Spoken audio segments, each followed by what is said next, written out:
Hágale. Buena, buena. Este tema me lo enseñó mi abuelito, que en paz descanse. Con el pasar los años me di cuenta que era un tema que hablaba de las diferencias de las clases sociales.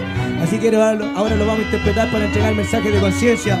Y por qué no hacer un pequeño homenaje al viejo, como siempre me gusta decir, con mucho cariño, mucho respeto y sobre todo siempre con mucho amor. Dice: patrón, cierre la puerta, porque mira asombrado. Le compro los juguetes que tiene en el bazar. Yo se los compro todos, no importa lo que cuesten. Dinero no me falta para poder pagar. Por una sola noche quisiera ser rey mago, para que los muchachos de toda mi ciudad mañana al despertarse sostengan en sus manos el sol de esta alegría que yo les quiero dar. Al bazar de los juguetes, cuántas veces desde niño me paraba para ver desde allá afuera, desde atrás de la vidriera, lo que nunca iba a tener. Si mi vieja era tan pobre, le faltaba siempre un cobre para comprarnos el pan.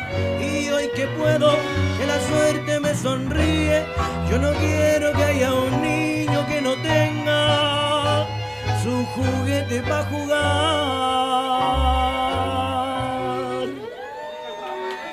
Y así es como a través del arte, la música y la cultura entregamos mensajes de conciencia en las micros, en las ferias, en las peñas, en las poblaciones y por sobre todo en la familia.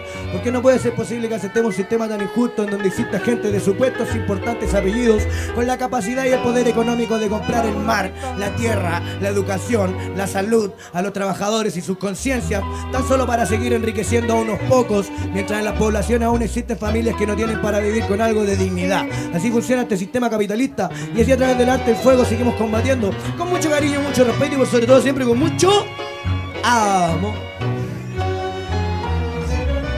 Si mi vieja era tan pobre, le faltaba siempre un cobre para comprarnos el pan. Y hoy que puedo, que la suerte me sonríe, yo no quiero que haya un niño que no tenga su juguete para jugar. Eso era. Buena, buena. Parece que me voy a dedicar a hacer tango mejor.